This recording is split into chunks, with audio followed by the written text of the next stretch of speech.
Alright guys, I am back to simulator driving and this is my current setup now, which I'm very happy with. So we have the Thrustmaster TX Xbox version of the T300 RS, very much like the T500 RS, but only a little bit weaker in the Newton meters. And I honestly like it, and I like it that it's a little bit smaller wheel. I think the T500 I had was too big and it didn't look so good either. This is the Ferrari which comes with this TX. Now they come with the leather edition, which seems really nice, but that was expensive. So I ordered the Ferrari GTE, which is just like the Thrustmaster T500 wheel, but you know, it's 28 centimeters instead of 30, and it's round unlike this one. So this one is not nice for drifting, but it's nice because it looks really cool. It got all these buttons. I think it's fun in the Euro Truck and American Truck Simulator. Would be epic to do a video driving the actual Ferrari 458 cruising along. And so I also have the Logitech shifter here as it's connected, the wheel down there. You can buy a adapter to plug it in directly through USB, but I have read some bad reviews on that. So I'm looking for a new shifter, and then I'll sell old setup that I bought recently, which I'm also really liking, the G920 over there. But this one is a lot better. I mean, just look at this when you're drifting. When I'm gonna connect it here now, look how fast it is.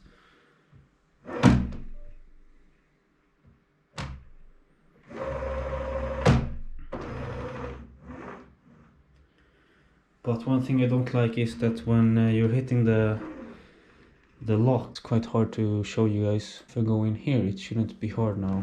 Yeah, so when it hits the lock, you see here it bounces back.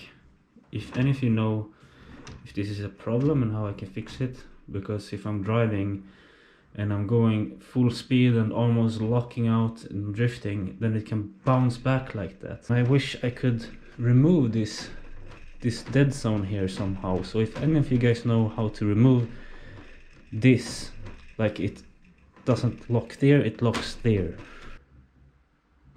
the wheel, and now it's just bouncing back and forth. You see, now you understand me. You see, very bad of Thrustmaster. I don't know why. I have updated the program here and everything, so I don't know what's going on. Anyways, moving on with my setup here. So I guess this video is also a review of what I think about this wheel. And compared to the T500 RS, I like it more actually, even though it's cheaper and worse and everything than the T500. I like this more. So I'm very happy with my buy, and actually that I did sell my T500 and ended up with something lighter and nicer. I think it turns really smoothly, you see. It's you know, if I want a bigger steering wheel, I'll just drive a real car, and I think the T500 is too powerful and it's not so smooth, so it's not very realistic in that way. They've gone like a little bit overboard with it. But T500, freaking awesome wheel, man. Still really awesome force feedback. But this has a lot better force feedback than the G920 over there. But I like the G920 because it's cheap. You have leather, really fresh and nice.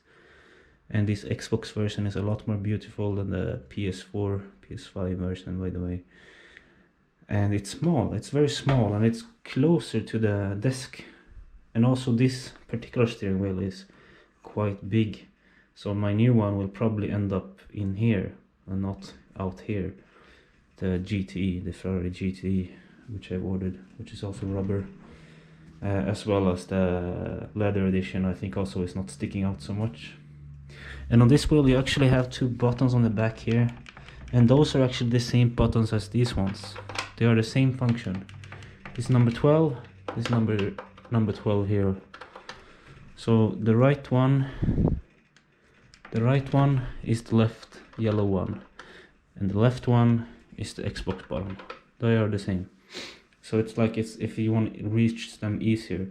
So for example, when I'm driving American or Euro Truck Simulator, I have my range and splitter buttons here, which you usually in a real truck have on the gearbox. You can actually buy for these shifters. I know I saw a real truck gearbox shifter knob, which you connect separately, and you have the switches as well. So that would be freaking awesome to buy actually. It's a bit expensive, but might be worth it. But you know, I have the buttons here, so for me it's, I want to save my money, but maybe in the future. And I have also hard mounted the wheel, because the mount, here's the screw, it's pretty worn out. I don't know if you can see that, but it is actually good. It is not the problem. The problem is the hole in there. Let's see if I can show. There's the hole, and it's rounded, and to change that I have to open up the whole wheel, and I think I would super glue a nut in there. But for now I just drilled 2 holes through this Ikea disc, and it's holding up really nicely. It was very easy to do, but you gotta be careful with these Ikea discs. They're very weak, they're actually hollow. And if you decide to buy a setup like this, I really love this setup because you can remove everything. I have a small laptop there. It's so nice if you have limited space. And this Ikea chair is actually like a racing chair. I wish you could lower it down more, but this is good enough for me. I have long legs. Otherwise maybe you can modify it somehow to lower it down more, but it's just like a real racing wheel almost. And you can tilt it also back and forth. So it's very versatile. I removed the armrest though, because those were in the way when you're driving.